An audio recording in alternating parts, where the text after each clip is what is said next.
بسم الله الرحمن الرحيم نحمده ونصلي على رسوله الكريم أما بعد أعوذ بالله من الشيطان الرجيم بسم الله الرحمن الرحيم وله الكبرياء في السماوات والأرض وهو العزيز الحكيم صدق الله العظيم۔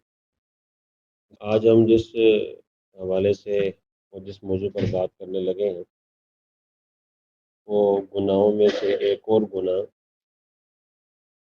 کہ جس گناہ کا ارتکاب کرنے والے انسان کو اللہ رب العزت کی ذات بڑی نفرت کی نگاہ سے دیکھتے ہیں اور اس انسان کا دنیا اور آخرت میں کوئی مقام پھر نہیں ہوتا۔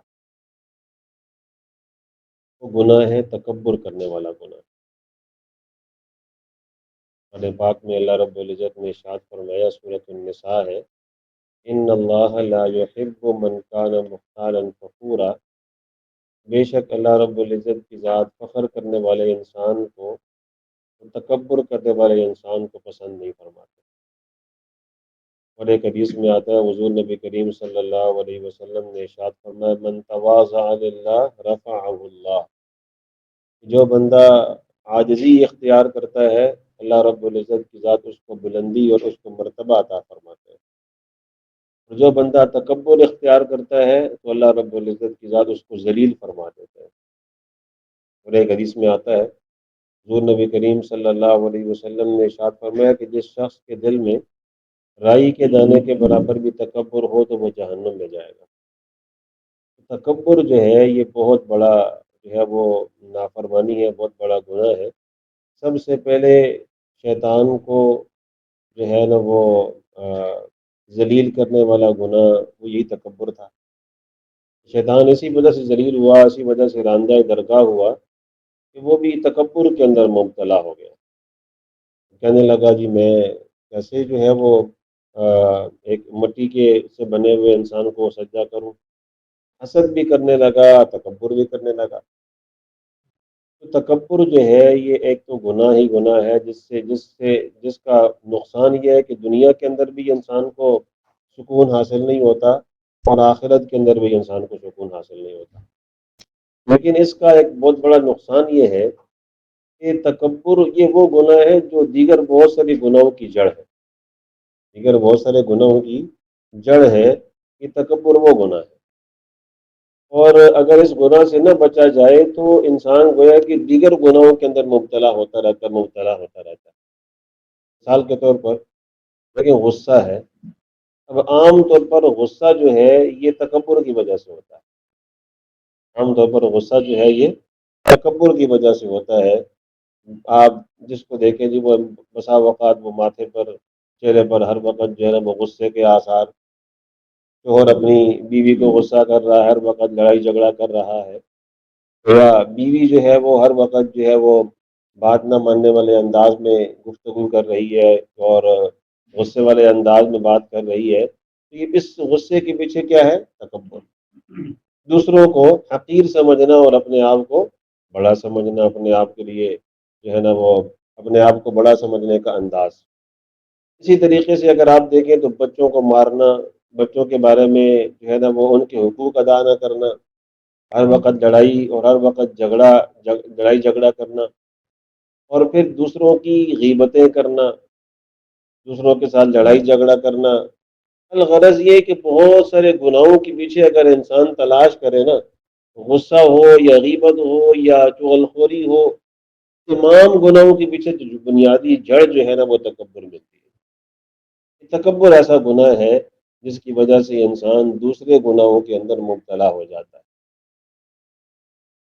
ہارون الرشید ایک بہت بڑے بادشاہ گزرے ہیں، اللہ والے آدمی تھے۔ علامہ ابن عساکر رحمۃ اللہ علیہ نے تاریخ مدینہ دمشق کے اندر یہ بات لکھی ہے، فرماتے ہیں کہ ہارون الرشید کے زمانے میں ایک اللہ والے آدمی تھے، امام ابن سماک رحمۃ اللہ علیہ، ان کے دربار میں موجود تھے۔ تو ہارون الرشید جو ہے وہ پانی پینے لگے، گلاس اٹھایا اور پانی پینے لگے۔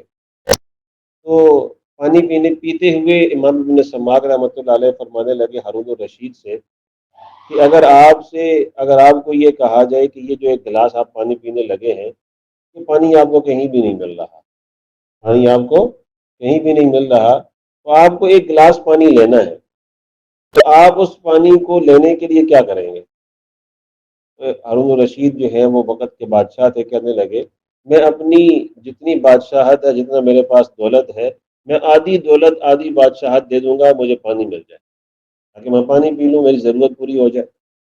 امام ابن سماک رحمۃ اللہ علیہ فرمانے لگے آپ پانی پئیں، آپ پانی پئیں، پانی پی لیا۔ پانی پینے کے بعد فرمانے لگے امام صاحب کہ آپ یہ بتائیں کہ اگر یہ جو پانی آپ نے پیا ہے یہ آپ کے جسم سے اب خارج نہ ہو، آپ کے جسم سے اب خارج نہ ہو، آپ اس کا اخراج کرنے کے لیے تاکہ وہ نکل جائے، آپ کیا کریں گے؟ کہنے لگے میں جو بقیہ آدھی سلطنت ہے وہ بھی دے دوں گا تاکہ میرے جسم سے یہ پانی نکل جائے، مطلب پیشاب بند ہو جائے۔ جب انسان کا پیشاب بند ہو جائے، تکلیف میں مبتلا ہو جاتا ہے، تو اس تکلیف کو دور کرنے کے لیے آپ کیا کریں گے؟ میں آدھی سلطنت دے دوں گا۔ تو امام صاحب فرمانے لگے اس کا مطلب یہ ہوا کہ آپ کی پوری بادشاہت، پوری کی پوری دولت کی جو ہے نا اس کی قیمت صرف ایک دو گلاس ہے۔ ایک وہ گلاس جو آپ نے لینے کے لیے آدھی سلطنت دے دی، اور آدھی سلطنت آپ نے ایک گلاس جو ہے پانی کو جسم سے باہر نکالنے میں لگا دی۔ آپ کی پوری سلطنت اور بادشاہت جو ہے نا وہ ایک دو گلاس کے برابر ہے، دو گلاس کی قیمت کے برابر۔ ہارون الرشید کو بات سمجھ میں آ گئی کہ امام صاحب کیا بات سمجھا رہے ہیں۔ امام صاحب یہ بات سمجھا رہے ہیں کہ اپنی دولت پر، اپنی بادشاہت پہ تکبر نہ کرنا، اپنی دولت اور اپنی بادشاہت پہ تکبر نہ کرنا، اللہ تعالیٰ کے حقوق ادا کرنا، اللہ رب العزت نے جو نعمتیں عطا فرمائی ہیں ان نعمتوں کی قدر کرنا اور اس کا شکر ادا کرنا۔ دنیا کے اندر انسان بسا اوقات دوسرے لوگوں کے سامنے تکبر کے اندر مبتلا ہو جاتا ہے۔ میرے پاس مال آ گیا، تکبر، شہرت آ گئی، تکبر، ٹھیک ہے جی، اور عہدہ مل گیا، تکبر، الغرض کے لحاظ سے انسان اپنے آپ کو سپیریئر سمجھنا شروع کر دیتا ہے اور پھر تکبر کے اندر مبتلا ہو جاتا ہے۔ تو یہ ایسا سخت قسم کا گناہ ہے کہ آخرت کے اندر بھی وبال ہے، اور دنیا کے اندر یہ نقصان کہ اس تکبر کی وجہ سے انسان کئی سارے دوسرے گناہوں کے اندر مبتلا ہو جاتا ہے۔ اس تکبر کے گناہ پر عذاب بھی بڑا سخت ہے۔ حدیث شریف میں آتا ہے کہ حضور نبی کریم صلی اللہ علیہ وسلم نے ارشاد فرمایا، آپ نے فرمایا کہ قیامت کے دن جو انسان متکبر ہوگا، جب اس کو لایا جائے گا تو وہ چیونٹیوں کے برابر ہوگا، چیونٹیوں کے جسم کے انداز میں اس کو اٹھایا جائے گا۔ جیسے ایک چیونٹی ہوتی ہے، چھوٹی سی چیونٹی، اس کی آنکھیں بھی ہوتی ہیں، اس کا پیٹ بھی ہوتا ہے، اس کی ٹانگیں بھی ہوتی ہیں، ہمیں نظر تو نہیں آتی لیکن وہ اس کا سب کچھ ہوتا ہے۔ ایسے ہی یہ متکبر انسان چونٹیوں کی طرح اٹھایا جائے گا، اور پھر اس انسان کو جتنے بھی باقی لوگ ہوں گے میدان حشر میں قیامت والے دن، وہ سارے ان کو اپنے اپنے پاؤں کے نیچے رون دیں گے، یعنی کچل دیں گے، رون دیں گے۔ پھر اللہ رب العزت کی ذات ان لوگوں کو جہنم کے اندر ڈالیں گے۔ جہنم کی ایک وادی ہے بولس، جہنم کی ایک وادی ہے بولس نام کی، اس وادی کے اندر ڈالیں گے، متکبرین کو ڈالیں گے۔ جب اس کے اندر ان بولس نامی وادی کے اندر ڈالیں گے تو وہاں پر اللہ رب العزت کی ذات ان کے سامنے خون پیش کریں گے، پیپ پیش کریں گے، تم اس کو پیو اور اس کو جو ہے نا اپنے جسم کے اندر ڈالو۔ ان کو خون پلایا جائے گا، پیپ پلائی جائے گی۔ یہ ان کا انجام ہوگا جو لوگ دنیا کے اندر تکبر کرنے کے اندر مبتلا تھے۔ تو ایک گناہ جو بہت سارے گناہوں کی جڑ ہے، بہت سارے گناہوں کی وجہ ہے، اس کا آخرت کے اندر یہ وبال ہے، اور دنیا کے اندر انسان دیگر گناہوں کے اندر مبتلا ہوتا رہتا ہے، وہ ہے تکبر کا گناہ، وہ ہے تکبر کا گناہ۔ اور ایک اور گناہ ہے جو دیگر کئی سارے گناہوں کی جڑ ہے، اور اس کی وجہ سے انسان کئی سارے دوسرے گناہوں کے اندر مبتلا ہو جاتا ہے، وہ ہے حرص، لالچ۔ حرص اور لالچ یہ ایسا گناہ ہے جس کی وجہ سے انسان کئی سارے دوسرے گناہوں کے اندر مبتلا ہو جاتا ہے۔ حرص کی وجہ سے انسان حب جاہ کے اندر مبتلا ہو جاتا ہے۔ حب جاہ کا مطلب میں ہوں، اپنی شہرت، اپنی جو ہے نا وہ بلندی، اپنی عزت۔ جب میں آؤں تو لوگ میری جوتیاں سیدھی کریں، ٹھیک ہے جی، میں آؤں تو لوگ میرے سامنے، میرے آنے سے پہلے لوگ پہلے کھڑے ہوئے ہو جائیں، میں آؤں تو میری واہ واہ ہو، میرے القاب پکارے جائے۔ یہ ہوتا ہے حب جاہ۔ اور ایک ہوتا ہے حب مال، کہ ہر وقت مال کی محبت، ایک تھوڑا مال ہے تو بڑھ جائے، وہ مال ہے تو اور آ جائے، وہ مال ہے تو اور آ جائے۔ تو حب مال، مال کی محبت بڑھتی چلی جاتی ہے، حب جا، اپنے نام کی اپنی عزت کی محبت بڑھتی چلی جاتی ہے، اور میری شہرت ہو، میرا میرا جو ہے نا وہ نام لیا جائے بڑی محبت کے ساتھ، میرے القاب لیے جائیں، اور جدیاں لوگ میری سیدھی کریں۔ یہ جتنے بھی گناہ ہیں حب جا حب مال، یہ حرص کی وجہ سے پیدا ہوتا ہے۔ جب انسان کے اندر حرص ہوتی ہے تو اس کی وجہ سے یہ گناہ پیدا ہونا شروع ہو جاتا ہے، لالچ جسے ہم کہتے ہیں۔